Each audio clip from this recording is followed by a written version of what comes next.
Merci Bamba Yacouba d'être avec nous sur ce plateau de France 24. Vous êtes le porte-parole de la Commission électorale indépendante de Côte d'Ivoire.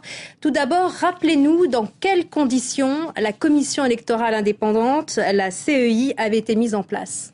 Oui, effectivement, la CEI a été mise en place suite à la dissolution de la CEI version Robert Begremambé.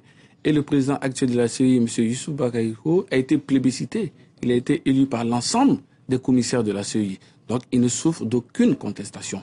Tous les membres de la CEI travaillent en parfaite harmonie.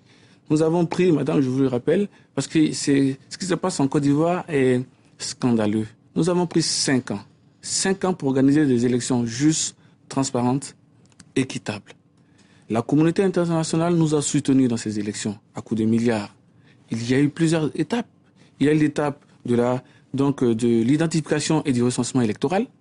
Il y a eu l'étape de la mise à la disposition de la liste électorale provisoire. Ensuite, la liste électorale définitive. Nous avons fait le contentieux.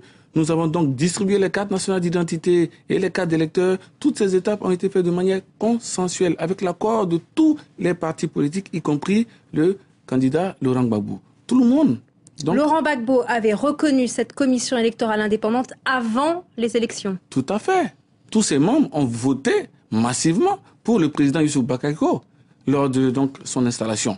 Donc cette commission électorale indépendante a travaillé à la suite de celle de Robert Begremambé. Nous avons donc mis en place tout le schéma pour arriver à des élections justes et transparentes.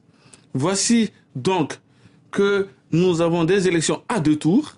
Un premier tour donc le 31 et l'autre le 28 novembre. Les Ivoiriens se sont prononcés. Le candidat Alassane Dramane Ouattara a été élu avec 54,10% des voix. Aujourd'hui, qu'est-ce qui se passe? Il y a donc le candidat malheureux, Laurent Gbagbo, qui refuse de reconnaître donc ces résultats. Et la population qui ne demande que de faire respecter son choix est assassinée au vu au su de tous.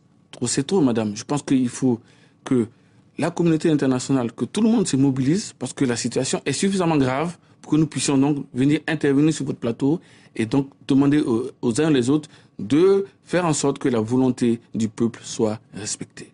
Alors, Laurent Gbagbo accuse la France et les États-Unis d'ingérence, notamment. Alors d'abord, est-ce que ces 2 pays sont intervenus dans le cadre de votre mission et notamment au moment de la divulgation des résultats? Il ne saurait avoir une ingérence, madame, parce que je vous ai dit tout à l'heure que la communauté internationale a participé à toutes les étapes du processus devant nous amener aux élections. Ils ont financé toutes les étapes de ce processus électoral. Au deuxième tour, n'eût été l'apport de la communauté internationale, on n'aurait pas pu faire les élections. Même les urnes qui ont servi à l'élection ont été financées par la communauté internationale, le Japon, la Chine, etc.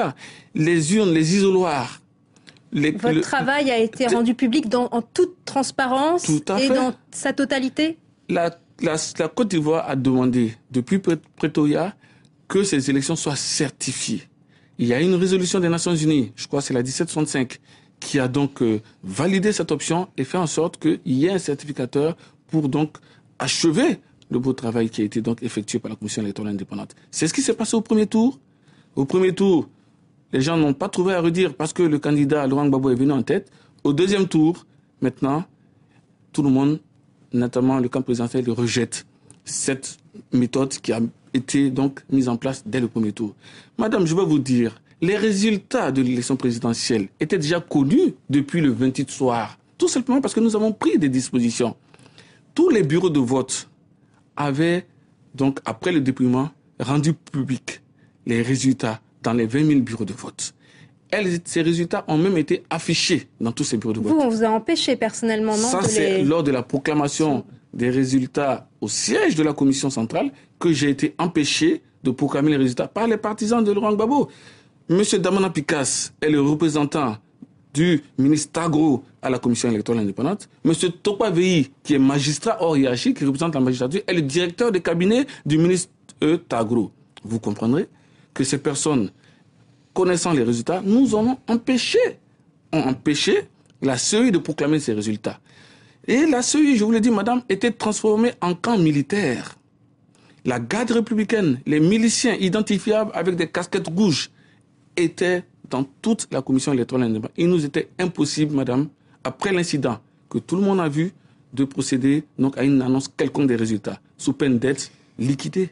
Néanmoins, le Conseil constitutionnel dénonce des fraudes, notamment dans le nord du pays. Est-ce que vous avez constaté ces fraudes? Madame, je suis superviseur de la région de la vallée du Bandama, en plus de mon rôle de porte-parole, donc Bouaké, Dabakala, Katiola, Sakassou, Beoumi.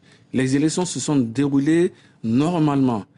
La communauté internationale était présente à travers ses observateurs. Les préfets, à travers les rapports, qui sont les représentants du chef de l'État dans les zones, ont fait des rapports qui ont tous dit que les élections se sont bien déroulées. Il y a eu des localités dans l'ouest du pays où des gens ont été tués, où des urnes ont été cassées, où des urnes ont été emportées.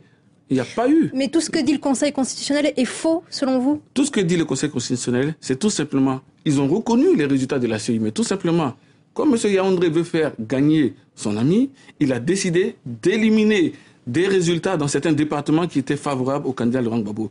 8 voire 9 départements ont été donc retirés de la liste des personnes qui ont voté. Ça ne peut pas se faire. J'ai avec moi ici, en ma possession, le procès verbal de la région de la vallée du Bandama, qui est signé ici par le représentant du candidat Laurent Gbagbo, M. Trabi Diba Marcel, et celui du candidat Alassane Ouattara, M. Bamba Amidou.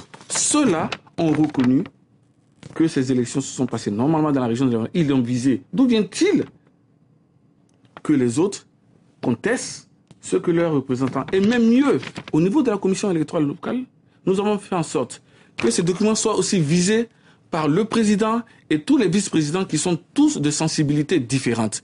Le camp présidentiel, notamment en ce qui concerne la région de la vallée du Bandama, le LMP est représenté doublement. Ils ont un vice-président qui est donc représentant du camp présidentiel, un autre vice-président encore représentant, donc ils ont 2 vice-présidents. Ça, madame, c'est la mauvaise foi. On reproche au Conseil constitutionnel d'être proche de Laurent Gbagbo, vous êtes proche d'Alassane Ouattara? Pas du tout. Moi, je représente les forces nouvelles au sein de la commission électorale indépendante. Je vous signale, madame, que nous avons prêté serment devant la nation lors de notre installation. C'est pour dire la vérité, rien que la vérité. Et cette vérité, nous l'avons dite, les résultats sont su et connus de tous. Nous demandons tout simplement que ces résultats soient donc respectés, car c'est la volonté du peuple ivoirien. Dernière question, le pays semble profondément divisé, coupé en deux. Vous pensez qu'Alassane Ouattara peut faire la réconciliation tout seul? Madame, il s'agit tout simplement d'abord de faire respecter les choix du peuple. Les autres étapes sont des étapes politiques. Moi, je suis technicien, je reste dans mon cadre de porte-parole de la commission électorale indépendante. Je demande tout simplement que les résultats des élections qui ont été donc proclamés soient respectés et que le candidat Alassane Ouattara, qui a obtenu 54,10% des voix, donc soit reconnu comme président de la République de Côte d'Ivoire. Merci beaucoup Bamba Yacouba d'être venu sur ce plateau de France 24. Je rappelle que vous êtes le porte-parole de la CEI, la Commission électorale indépendante de Côte d'Ivoire. Merci à vous.